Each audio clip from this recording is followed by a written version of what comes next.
You know how many Democrat members are afraid of being primaried by squad members or potential squad members? A lot of them. I kind of like that, to be honest. But I'm just keeping it real. You know why Chuck Schumer was acting, was wilding out and starting to say all these positions? He didn't want to be primaried by AOC. That's why. I hope she doesn't. And look, Cortez, hey, I love it, man. and Cortez, I talk to her every now and again, but Chuck Schumer didn't want that smoke. I promise you that. He didn't want that action. I gotta say about AOC. Right. One of the biggest issues I have is she's talking about January 6th and she fabricated a story about what happened. So she says that she's in her office and someone knocks on the door and then she hides in the bathroom and someone says, "Where is she? Where is she?" and all that stuff. And then you get the response from the conservatives saying she wasn't even in the Capitol building. Then you get the response from the media saying, yeah, but they're all connected. Then I looked at this and I was like, her story took place an hour before the Capitol was even breached. Yeah. Why would she hide in the bathroom thinking someone was coming for her unless she knew in advance people were going to break into the building? Or her story's fake? Well, I mean, look, she lives by the drama code of politics. It's like the other thing where she was at the protest in front of the Supreme Court and she tried to fake like she got arrested. Yeah, she put her hands behind her back. She put her hands behind her back and then raised her hand. I'm like, come on, sis, you ain't getting no cuffs on you, because if you did, you couldn't. It's stuff like that. So she lives by the drama of politics. It is what it is. But I think that what has happened in both parties is that you've had the reflection of voters who are tired of establishment politics. They're tired of being given a false narrative or a half a narrative that isn't really real, that because there's some deal cut up here in Capitol Hill that the people don't know about, they're cut out of the process. And so what we call the squad on the other side is really the culmination of the Occupy movement a decade ago. What you call Freedom Caucus members on our side is really the fulfillment of the Tea Party wave 10 years ago. Because voters on both sides of the political spectrum have had enough of business as usual in Washington, D.C. That's actually a good thing. So what's happened in the Democrat caucus is the reason why it appears that the squad just kind of goes along. They've actually moved their caucus on a myriad of issues. Bruh, they're out here talking about how it's cool to transgender kids. Joe Biden that was not his position a decade ago. I promise you that. But the reason why he's got to be cool with that now is because that is where the base of his party has gone, in part because of members like the squad and activists in the Democrat base. That's what's happened. I feel like that is a representation of analogous to fire, a chaotic, destructive force that is spreading. Right. I think that if you actually, you know what? I don't think this. I know this. Right. If you go to your average American and you show them the book Genderqueer, for instance, you've heard about this book? I've heard about it. Yeah. And it's got graphic images in it. It's a pretty messed up book if you read the whole thing too. And it's sad. It's this woman was traumatized. But when I tell regular people this, and we live and work about a half an hour away from where that big Loudoun County fight was happening with these schools, they say that's not true. I say, here is a physical copy of the book. Open it up. They look at it and they say, this had to have been one school. And so what you end up with is people like the squad, people in their activist base, which I believe represents a very small percentage of this country, who are advocating for extremist policies, either open borders, abolishing private health care, child sex change operations, things like that. And when you talk to regular Americans, they don't believe it's actually happening. Right. They don't. I don't. They actually want to abolish private health care? Yes. Not just establish a public option? The public option was a pathway to universal health care. Always was. And so one of the things when Scott Brown got elected in Massachusetts, the reason why Nancy Pelosi just pushed for Obamacare, the Affordable Care Act is because she understood that if they did the push for a public option, it would have completely blown up the bill and there would be no Obamacare. So her position was, let's just get the thing we got right now because we can't send it back to the Senate because we don't have 60 votes anymore. We got 59. And if it comes back this way, it's done. And that's what happened. So they're still mad because they thought the game plan was public option, because public option would have eviscerated private insurance, because everybody would have just dumped people into the public option. That's what they wanted. But it didn't happen because Scott Brown got elected. Those are facts. Bernie Sanders campaigned during the 2020 election primaries, not on creating a private and public multifaceted system, but outright abolishing all private healthcare, Yes. which has never, it's not even like all the countries they tout in Europe, they have both. They have both. Yeah. So, I mean, even my advocacy, I've been like, you know, if a kid gets the flu, I think it would be great if he could go to the doctor and get Tamiflu. If you broke your arm, you could go in and get it taken care of, and you don't got to worry about going bankrupt. I think a lot of Americans worry about that stuff. And then if you get something like advanced lymphoma, which requires expensive bills, you know, a certain amount of it is covered, but there's limitations to what we can provide. So I'm not fully on board with we can cure every disease for every single person. I'm in the middle where it's like, it'd be nice if people had some basic level of coverage. But what's being proposed by the progressives is one of the most extreme positions in the world. Right. Yeah, I understand socialized emergency care. If someone falls down and breaks their arm and they are poor, you help that person. But socialized chronic care, Which we basically have that now. and that's cool That's because what you we want to have. save a life. But when people eat themselves into sickness and then I expect the taxpayer to cover their injections of random Pfizer drugs, I'm not into it. I don't want to pay for people to eat sickness. Like sugar is horrible for your body if you overdose on that stuff. Well, I like Snickers, man. Hold on, man. You know, I like Snickers. Don't do that. But I know your point. I see your point. I get your point. I think the key thing is that, you know, the issue with the Democrats is it's never good enough. They constantly are pushing for the next wave because what they fully ultimately want is complete control of the industry. That's what they want. They'll never say that in campaigns. They'll never say that in speeches. But when you ask them, well, when is enough enough? They'll be like Joe Biden said the other day, let's finish the job. Well, finish what job, bro? You just spent $5 trillion we don't have. We're at the debt ceiling now.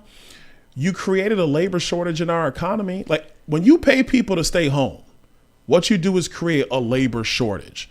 What do I mean by that? Number one, you don't have to go work 40 hours because there's money coming in from somewhere else. But you still have the same amount of money to buy product. So people aren't working to the level necessary to create all the products at a certain cost. But everybody's got money to buy it. Well, what does that mean? Heavy demand, limited supply means the prices go up. That's what's happened in the economy. Joe Biden did that. Absolutely. You had the Inflation Reduction Act, which was like one of the biggest misnomers in American history. That thing doesn't do anything for inflation. It was the Green New Deal's little sister. That's what it was. That was in that bill. The infrastructure bill was a prelude to Build Back Better. They just couldn't get the votes because he wanted to spend too much money. If Joe Manchin and Kristen Sinema were like, yeah, we're cool spending another $4 trillion, Build Back Better would have been law. Facts. That's the deal. So where we're at right now, you got to understand a couple things. One, you cannot just spend money recklessly. The laws of economics don't change. I don't care who you are. I don't care how well you speak. I don't care how cool you are. I don't care what your fit looks like. You cannot spend money unilaterally. The laws of economics don't change. It hits everybody. Don't believe me? Ask the Weimar Republic.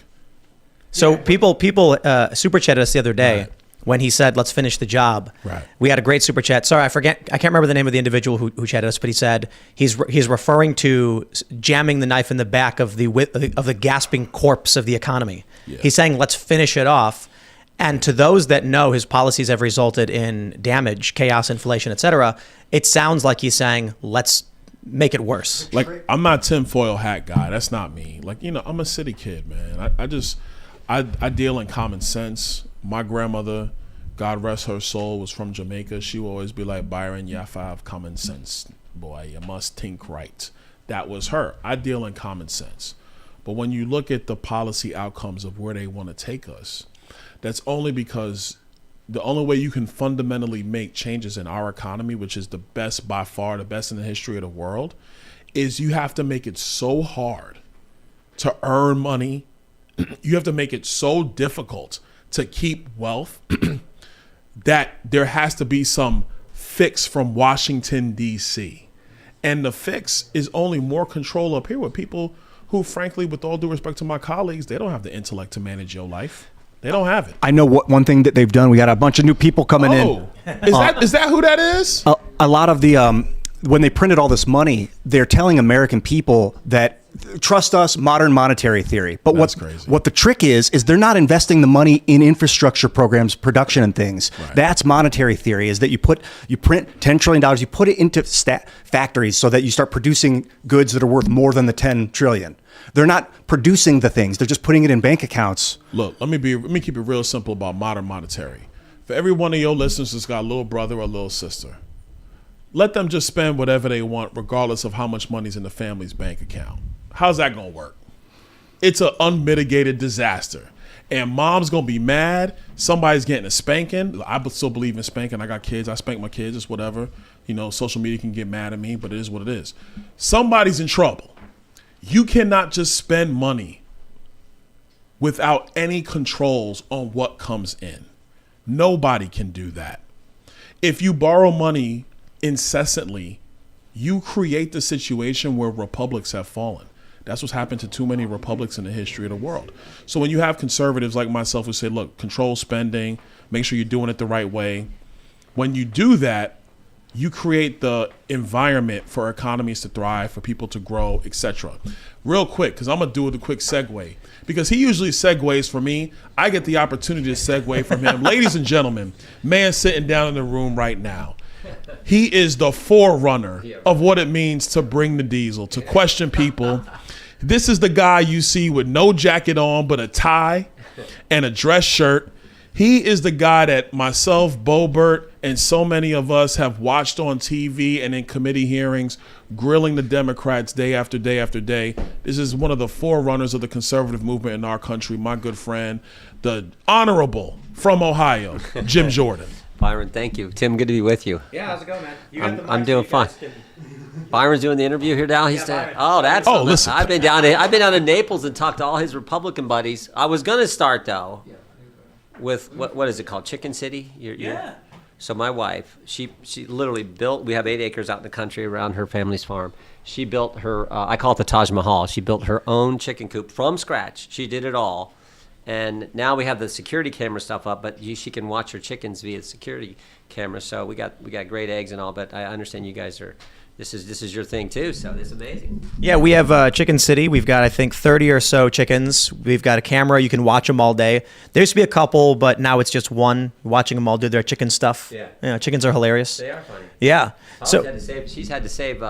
Come out yelling to get the fox away because she had started with 9 and she's down to 5, but we still get plenty of eggs. I don't know if you do that. They probably don't do that in Naples. Jim, like I love you, man, but up I in don't hillbilly do chickens, land man. where we're from. I go to the supermarket and get the eggs, though, so I appreciate all ours you are do cheaper. to provide. Ours are cheaper now.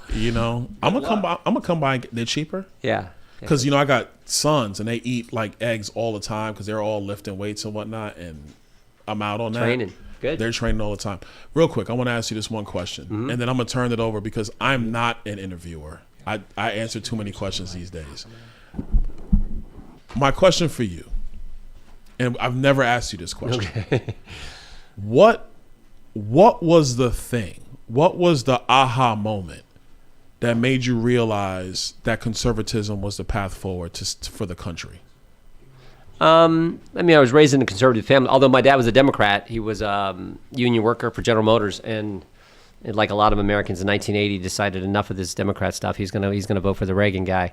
But raised in a conservative kind of Christian home, but for me, it's probably athletics. The idea in America is you set a goal, you work hard, and you try to accomplish things, and that seemed to fit with conservatism. And my background is the sport of wrestling. I wanted to play football, but I'm 5'7.5" on a good day, so I had to wrestle. But yeah, it's probably wrestling because it's all about competition. I think it's one of the problems in the country today is people. You don't have people competing, and frankly, I don't think you have enough people just involved in being tough. No one gets in a fighting school anymore. You don't have enough kids playing football or wrestling.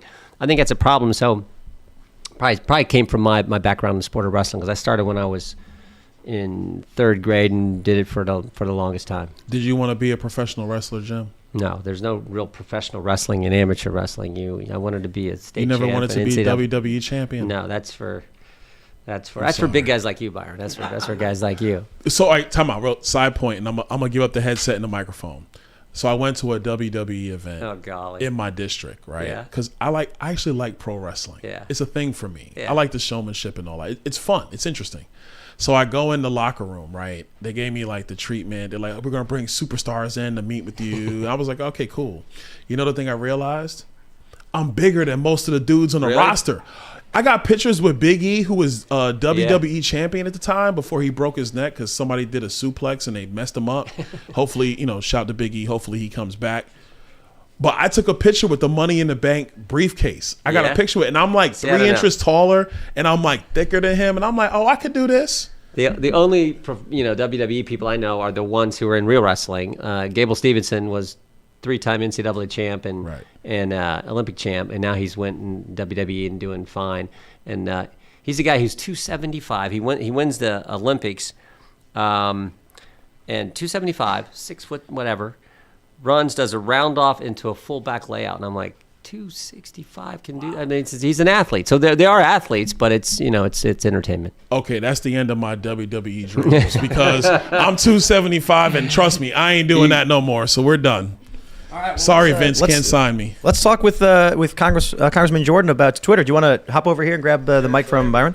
And then I just want to add to that, man. You mentioned wrestling and competition. I grew up skateboarding, and skateboarding it's a very individualistic sport where you can't cheat.